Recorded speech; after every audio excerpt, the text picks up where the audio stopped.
The government of India's spend contributes to the growth of the country and to the GDP. This year's union budget envisages a government expenditure of over 50 lakh crore rupees. This is an increase of 7.4% over the last year's spend.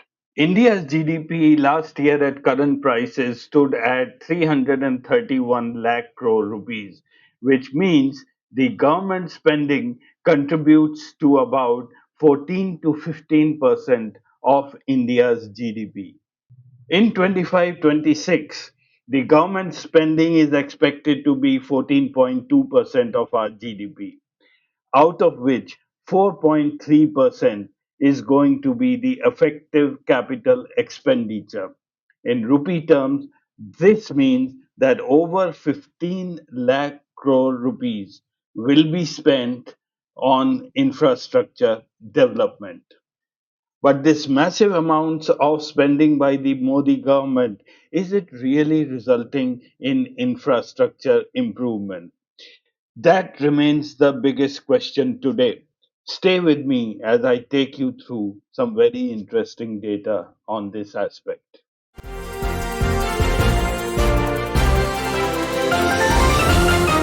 Hello and welcome to another episode on the Public Global. I am Ajay Prakash. On 18th of February 2020, a foundation stone was laid for the Charlapalli Satellite Railway Complex in Hyderabad. The estimated cost of this project was 430 crores. On 6th of January this year, the station was inaugurated by none other than our Prime Minister, Mr. Narendra Modi. As is so common with the BJP and our Prime Minister Narendra Modi, every small event is turned into a national achievement. Modi inaugurated this terminal virtually sitting in Delhi, and the local politicians did not miss this photo op. Then on May 3rd, 2025, just a few days ago, this is what happened, what you're seeing on your screen. The roof of this station collapsed during one of the very normal thunderstorms that keep happening in Hyderabad. It was not a very strong wind, maybe around 40 to 50 kilometers per hour, and yet the roof collapsed. Whether it's the bridges that keep collapsing in Bihar, or it's the potholes that surface immediately after the inauguration on our newly built expressways, or the Trans Harbour link in Mumbai, that sinks in. This has much to say about the manner in which we are developing infrastructure in our country, especially the Gati Shakti Vikas of Mr. Narendra Modi has many questions to be answered. Here is one photograph which shows some of our youngsters sitting on the floor, and it looks like they're taking some kind of an examination. About 30, 40 years ago, it was not so uncommon to see students sitting on the floor in a classroom or taking an exam while they were sitting on the floor. But I believe those things should have changed by now. Even in the rural areas, the infrastructure has become much better now that it really doesn't warrant now for our youngsters to be seated on the floor. Now, let me tell you something about this news story which has been published in Matrabhumi on the 3rd of May. What you're seeing is students who are taking an exam and they are seated on a runway. Yes, you heard it right. They are seated on the runway of Saharsa Airport in Bihar. In today's episode, I'm not going to talk about the status of the schools in our country or the examination systems, how they are conducted. I'm going to talk about the ghost infrastructure that Modi has created in the last 10 years in this country, with lavish amounts being spent on infrastructure, on roads, airports, ports. Just a review of where we stand today. Let's first talk about airports. In the last 10, 12 years, several airports have been constructed by the Modi government. and yet many of them don't see too much of traffic, or either they are closed. I bring to your attention this article written by Mihir Mishra for Bloomberg, where he says empty airports and half finished highways plague India after the boom. Dozens of India's big ticket infrastructure projects have underperformed, echoing China's problems of the past. In this article, Mihir says that when the Indian officials inaugurated a new airport in the small city of Hisar, the ambitions were grand. With planned capacity for a couple of million passengers, the local government touted its benefit as an alternative to the much busier terminal serving nearby New Delhi. But several years after the ribbon cutting ceremony, Hisar's airport is barely functional. The arrival and departure halls are mostly empty, and stray dogs lounge the runway. Though the airport hosts military jets now and then and sporadic planes for ferrying politicians, only a handful of subsidized commercial flights have lifted off from Hisar since 2021. Hisar is about 160 kilometers from Delhi. The road connectivity is rather poor. It takes more than 3 hours to cover this distance of 160 kilometers. The problem could have been solved by implementing a mass rapid transport system like the one being done between Delhi and Meerut, instead of investing huge amounts in a big airport. Current officials with the Airports Authority of India have privately complained about rising number of loss-making facilities in the country.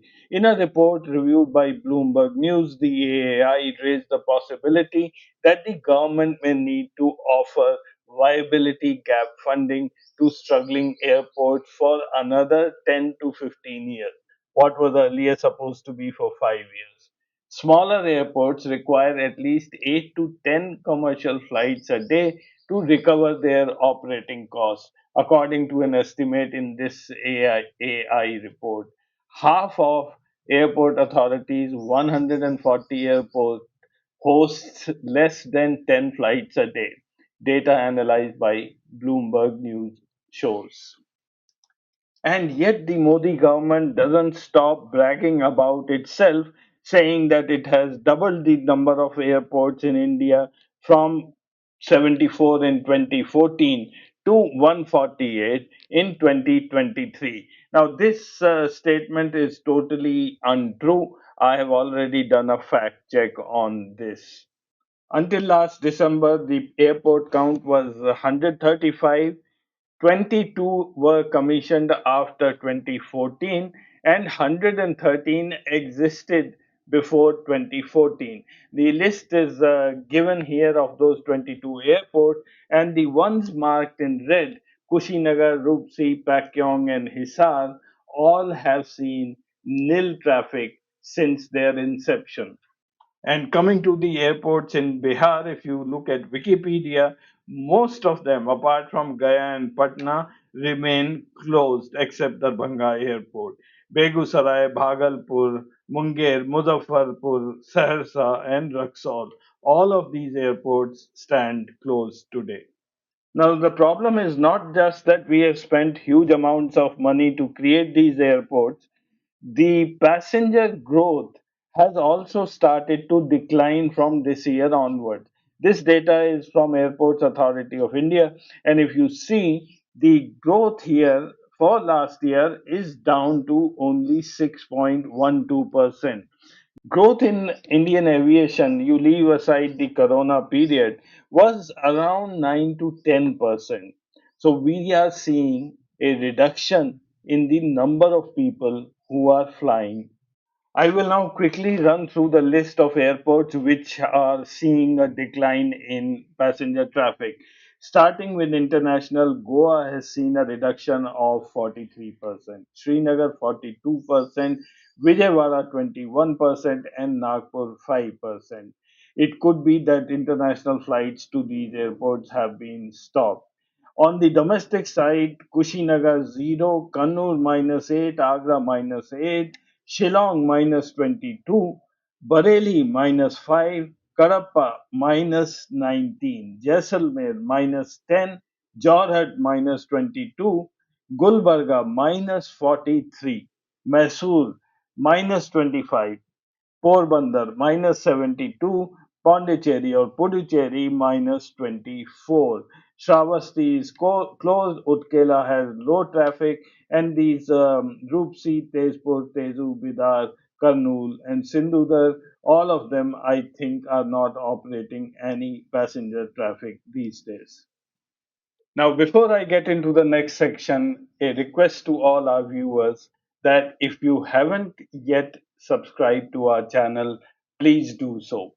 And if you like our programs, share this video with them. Thank you very much. Now, if you believe that Nitin Gadkari has been doing a great job in the Ministry of Transport, Highways and Roads, well, I think it's time you should start looking at some press reports. These discussions will never happen on TV, and the Godi media is obviously will never tell you, and only the good things will keep coming from the Bhakt Brigade. For Nitin Gadkari, the Delhi Mumbai Expressway remains his flagship project. Now, this work actually started way back in 2019 March. That's when the Prime Minister laid the foundation stone of this expressway. And right now, the situation is that over 1100 kilometer of construction has been completed. The Delhi Mumbai Expressway is one of the biggest road projects in the country and is moving at a good pace.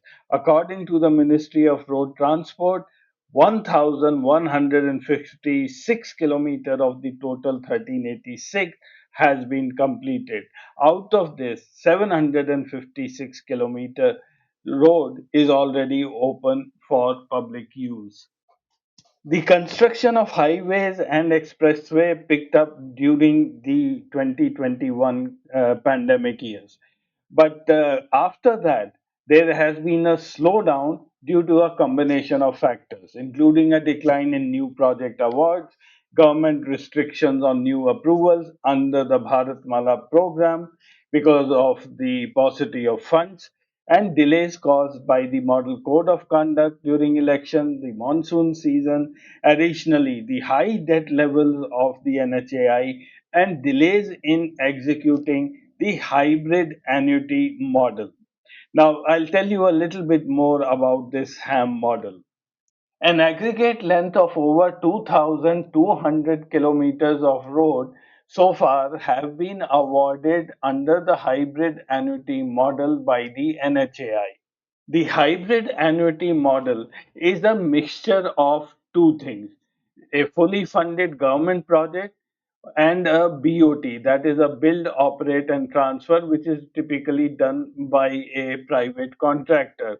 Now, in this model, both have been mixed together. That is, the government will give a part of the funding, and the balance has to be brought in as a BOT by a private operator who will build the highway, operate it for a certain number of years, and then transfer it back to the government.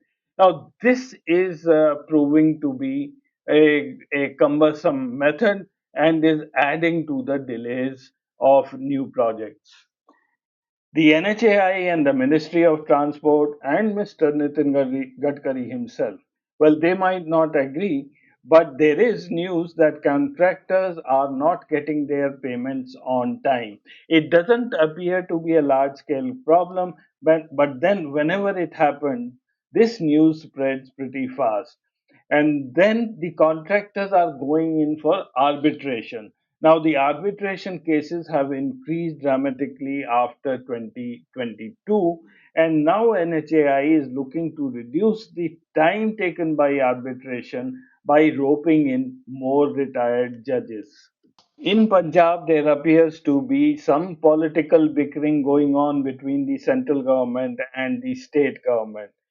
The NHAI says that the Punjab government is obstructing project, land acquisition is being delayed, and they are not paying for land acquisition on time. So Nitin Gadkari had threatened that it may foreclose stuck road projects within Punjab. In early August, there was news that some contractors of NHAI were threatened and beaten up by some people within the state of Punjab. And Gadkari had then warned the Punjab government to improve law and order situation or lose 8 projects which were running through the state. Bhagwant Mann had hit back saying that everything is fine in Punjab. It's because Nitin Gadkari is not paying the contractors on time, and that's why there was this law and order problem. Yet the fact remains that the national highway construction has slowed down in the last 3 4 years. National highway construction slowed down in the first 9 months.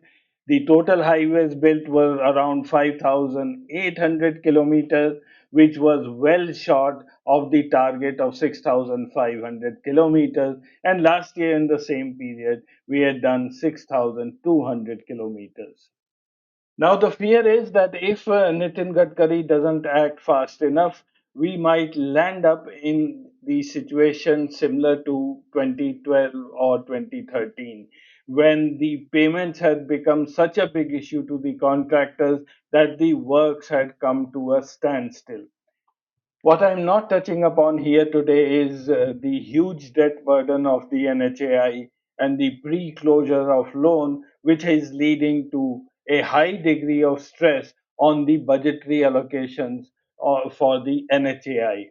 So, yes, there is a shortage of funds in the offing because a bulk of the money is going as interest payment. Thank you very much for watching. I'll see you again next week.